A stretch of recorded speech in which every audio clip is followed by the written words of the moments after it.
Hey now, Nick here, and today we're taking a look at Uncharted board game. The game's so radical it doesn't need a "the" in the title, it's just Uncharted board game. Anyways, chances are you already know that there is a series of video games called Uncharted on the PlayStation, I think. I think it's only exclusive to PlayStation. There's at least 3 main series games, and I think there was at least one other portable version for one of Sony's portable platforms, excuse me. And I only played the second one, and it's really not my type of game normally, that running and gunning, third-person or first-person shooter, but I had a lot of fun playing that game. It was like playing through a movie. There's all these cinematic set pieces and just a cool, fast storyline. Not a really intricate story, but, you know, still very cool atmosphere. Everything just looks beautiful. Definitely an experience of a game. And what the game series is basically about is it's like Indiana Jones. I mean, let's just cut right to it. It's like a modern Indiana Jones. There is this guy named Nathan Drake who's like a treasure hunter who hangs around with a lot of shady people, and he's always going off on these different quests to find lost, hidden, buried treasure. Like, I think one of them was Fountain of Youth. I think that was the one I played through, actually. Another one is to find his ancestor, Francis Drake's fortune. Francis Drake, I heard, is a pretty good board game, actually. Never mind. Anyways, and so you're going on all these different quests and trying to find treasure, and meanwhile, I was just shooting a lot of guys and doing a lot of stealth missions, things like that, because it is a video game after all. And the board game is seeking to capture that. This is a card game where you're taking control of the different characters in Uncharted, and you have different play modes. The main play mode is actually competitive, where you're trying to gain a bunch of victory points by taking out enemies, all the different thugs that you would find in the video game series, and also finding treasure, which is one of the primary things you can do in the game series as well, the video game series. There's a multiplayer deathmatch mode, which I didn't play, so I'll just say that right now. And another mode that I did play was a cooperative survival mode, where you're just trying to survive a bunch of guys that are coming out and defeat all of them before a certain amount of rounds. I was a little hesitant when I heard about this game. It was really obscure. I never even knew there was an Uncharted board game until I stumbled upon it. And I didn't know if it was going to be able to, a card game could capture that sort of cinematic running gun feel of those video games, you know, especially when I saw how some of the mechanics worked. But nevertheless, I gave it a try. I tried to remain impartial. Let's go ahead and do a brief overview of the game, then we'll come back and I'll tell you what I think.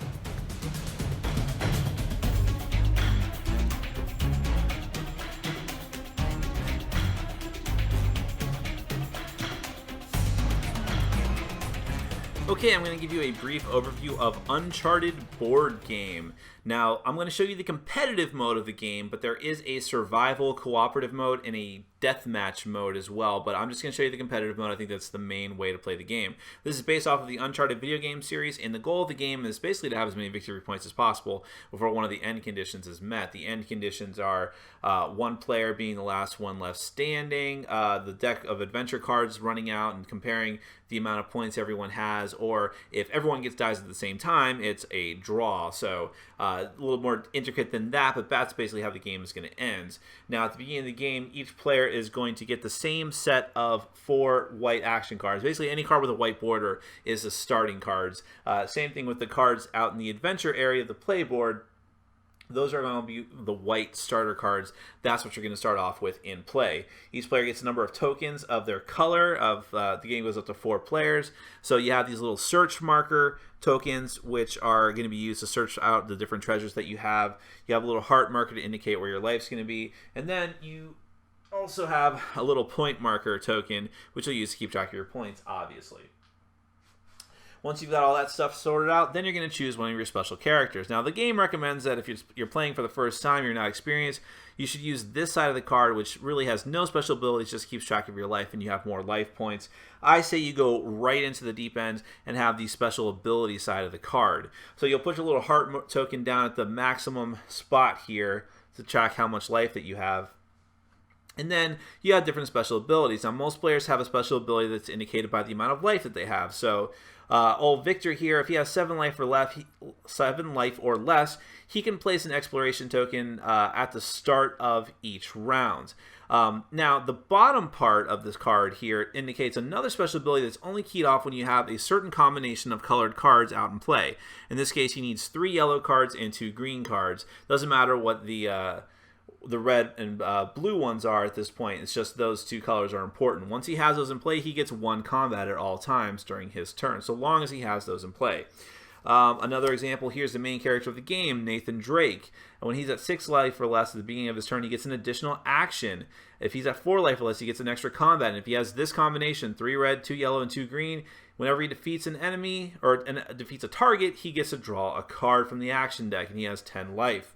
One more example, I'll give some of the women some respect here. Elena Fisher, for 4 life or less, she gets to draw a card at the start of each round. If she has that combination of cards out, she gets to draw a card at the start of each round. So she can possibly double that up and get 2 cards, but she only has 7 life. So once each player has their character, I'll just go ahead and put Nathan Drake out here. Then each player is going to get 3 of these different action cards, and the game can begin. Now, the goal of this game, you're either going to do one of 2 things to get victory points.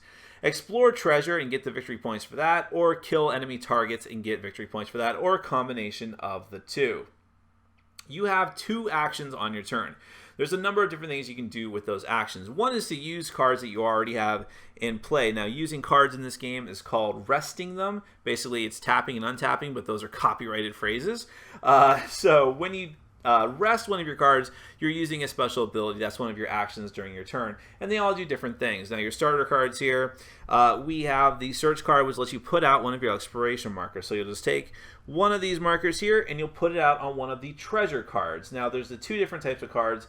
These are enemy cards, and these are treasure cards. We'll get back to the enemy cards in a second, but for the treasure cards, up in the top corner, you have the number of exploration tokens that must be on this card for it to pop and get put away out of the game area.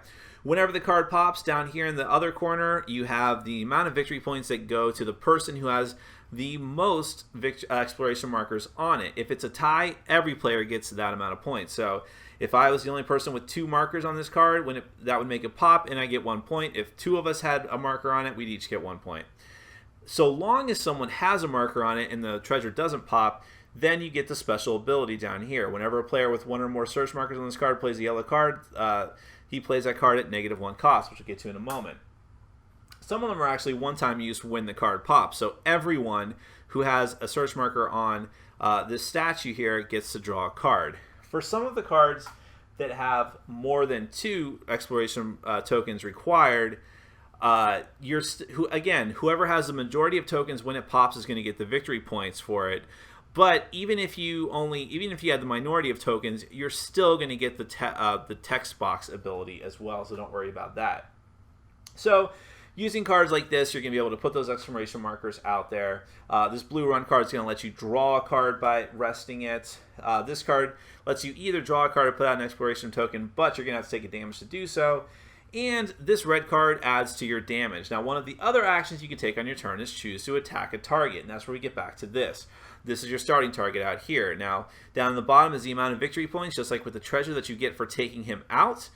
But over here we have the red number is his health, and the top number with a little, like, I don't know, gun symbol is what this target is gonna attack with at the end of the round. At the end of the round, every target that's out in that area is going to add up all of these different attack bonuses and attack every player with that amount of attack if they don't defend against it. But on your turn, if you choose to use one of your 2 actions, you can choose to attack one of those targets preemptively, in which case you will rest every weapon card that you have as part of that action, add up all the gun totals, and you may also discard any red cards that you have in your hands in order to, these aren't red cards, but imagine that they were, in order to give yourself extra bonuses. If you can meet or exceed his health, he goes away, you get the victory points for it, and you also get to draw one of these special action cards, which we'll get back to in a moment. So using all of your cards in those different ways are some of the different actions you can take on your turn. Either attacking with them or just using their special ability, that's an action. Alternatively, you can try and play a card from your hand. Now, playing a card from your hand means taking it from your hand, putting it into the play area for later use. Up in the top corner, this one happens to be 0, but you would be able to, you would have to discard a number of cards equal to, let's find one that actually has a cost. Here we go. If I wanted to put this stolen clue card into my play area, I'd have to discard 3 other cards. That's what that means when it has a cost up here. But when you have it in your play area, you can use any of your future actions in order to actually play it. Now, the alternative thing that you can do with the cards in your hand is discard them for a special effect based on the color of the card that you're discarding. You ignore everything else on that card and just get the special effect. If you discard a yellow card, you are allowed to take one of your exclamation markers, and these are finite, by the way, and put it out on a card of your choosing. It doesn't matter if it's one you already have tokens on or not. You just put it out there, and if it's a treasure that was already had a bunch of tokens on it, it might possibly pop. You get the special ability. If you discard a blue card, you're simply going to get 2 life, which could be the lifesaver, literally. Or if you discard a green card, you're basically going to get an extra action. You discard 1 card in order to get 2 actions, which is the equivalent of netting yourself 1 extra action for the turn, which might be pivotal depending on the different number of things that you have to do. So that's basically what you can use the action cards for. You're either going to use discard cards to put cards into play, then be able to use them while they're out on the table, or discard cards simply to get the special action of their color. And I also mentioned before during the combat section that you can discard the red cards in order to gain bonuses, +1 to every combat that you have if you actually need that extra bonus. Now, let me show you some of the different action cards and what they do and their special abilities, just some random smattering. So here's a better weapon, the AK-47, a 2-handed weapon, which does matter for some certain enemies that you try to fight. +1 combat, but you can discard a red or blue card from your hand to gain an additional +3. Here's the yellow card, Go Deeper. Place an exploration token on a treasure with at least one of your search markers on it. Here's another better gun. It's just a straight up +3, no special ability. Here's a green card, Francis Drake's Ring. This effect is applied automatically at the end of the game. Gain XVP, where X is the current amount of your life. Let me show you another one. The Light Seaplane. Perform 2 additional actions during the current turn. Of course, you have to rest that in order for that to happen. Let me show you some other blue cards. You have Clinging to Life. Discard a card from your play area to draw 2 cards. Care. Recover 3 life. Then discard this card. That's just an example of some of the normal action cards, which you'll see up in the top. Now, you have special action cards as well, which you only get to draw when you defeat targets. And these are usually much, much better. So you have the horse riding card, which is going to let you draw a card every time you tap it. Now, you have a starting card like that, but those aren't, after that, it's not easy to come by. So it's good to have that ability. You have Zip Wire, which is a better version of the other Zip Wire card. This one, you still have to deal damage to yourself, but you get to do both of those other actions, drawing a card and putting out an exploration marker. Another search card. This time, it is not limited to putting a search marker out on one that you already have, a treasure you already have a token on. Chloe's 485 Defender, +3 combat, and each time you defeat an enemy by using this card, you gain 2 victory points. The Minigun, GAU 19, +5 combat. Each time you defeat a target by using this card, you deal damage to each other player. And remember, there is player elimination in this game, so that could be very, very good. And I'll just show you one more example. The Dragon Sniper, +3. Each time you defeat a target by using this card, you may place an exploration token. So as you explore treasures, they're going to leave, and as you take out targets, they're going to leave as well. You'll put out new ones, and some of them get bigger and badder. So, for example, this is one of the special enemies. And by the way, you're not going to use every single card in every game. You'll take some out depending on the number of players, and just to increase the variability of the game. The Gatling Gunner, 2 damage every turn, 8 life. When this enemy appears, deal 1 damage to each player, then deal 1 more damage to the players with the most victory points. And by the way, when you're trying to resolve damage at the end of the phase, for every card that you have left standing, you may rest it in order to negate one of those damage. So it's important to determine how many cards you're going to use, how many you're going to not use in order to protect yourself later. Different types of cards here. Let me show you some other treasures as well. They're all kind of lumped together, but the Singing Bowl, each player with 1 or more search markers on this card performs an additional action during each of his or her turns. You have the Nepali Bronze Lion. Draw a card from the top of the special action deck when that card pops. This card's pretty interesting. The Saraswati statue. Each player who gained this treasure declares a color and draws a card. If they declared the right color, they get to draw an additional card.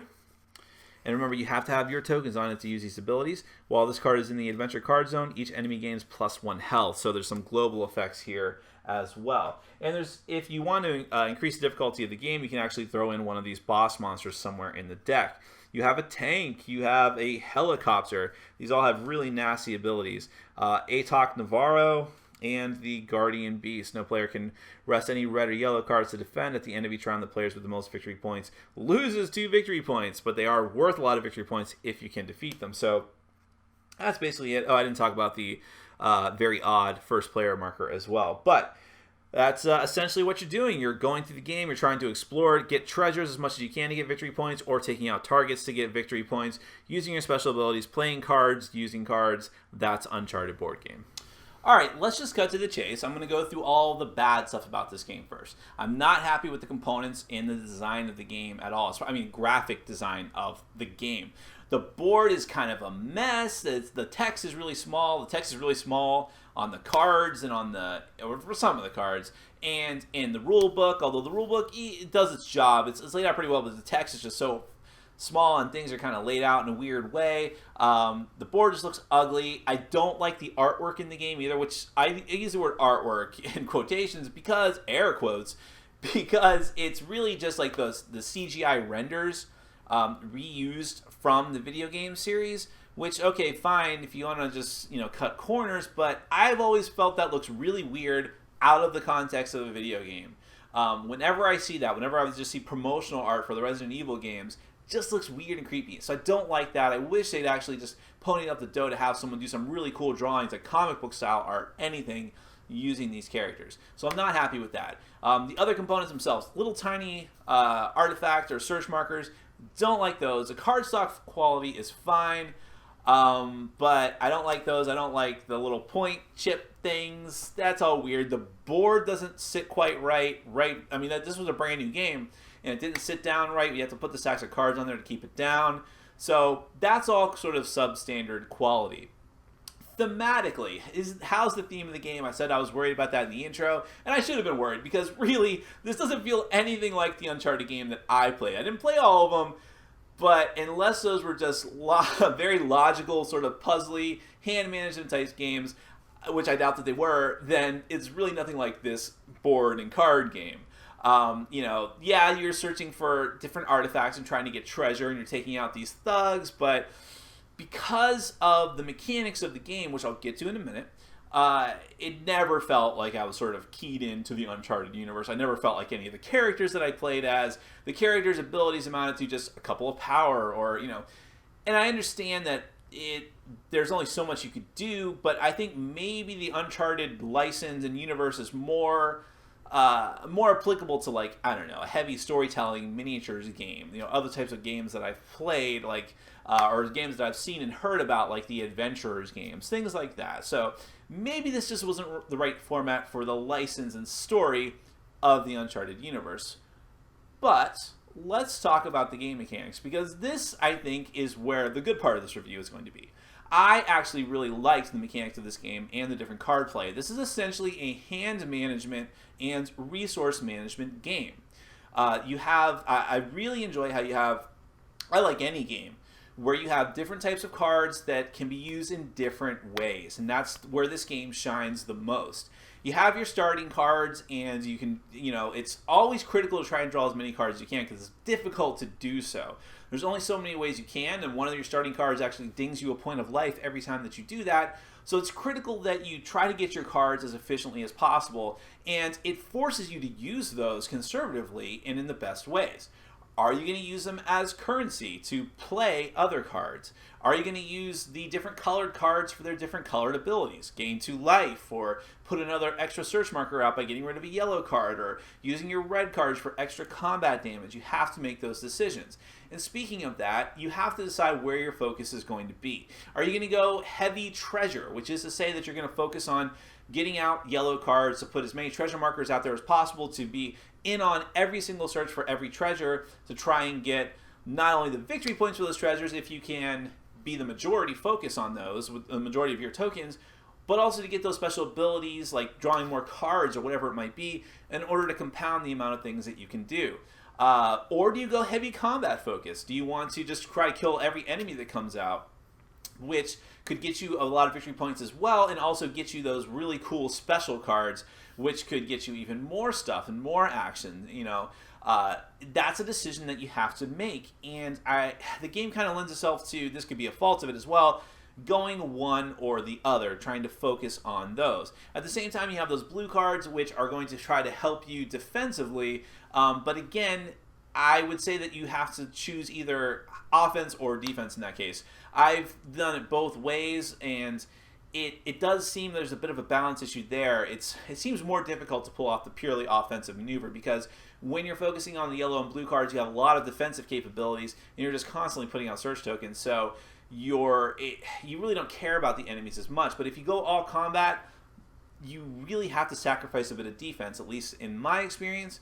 And so that's tricky. I saw more people trying to pull that off in the multiplayer competitive matches that we played, that they weren't able to do that. They just took too much damage. They couldn't defend against it. They had to sacrifice so much on their turn just to get out these weapons to try and kill these enemies, and then they were just overwhelmed because of that random draw where you spend everything you have to kill this enemy, and you're like, yes, whew, I can take a breather, I'm not going to die.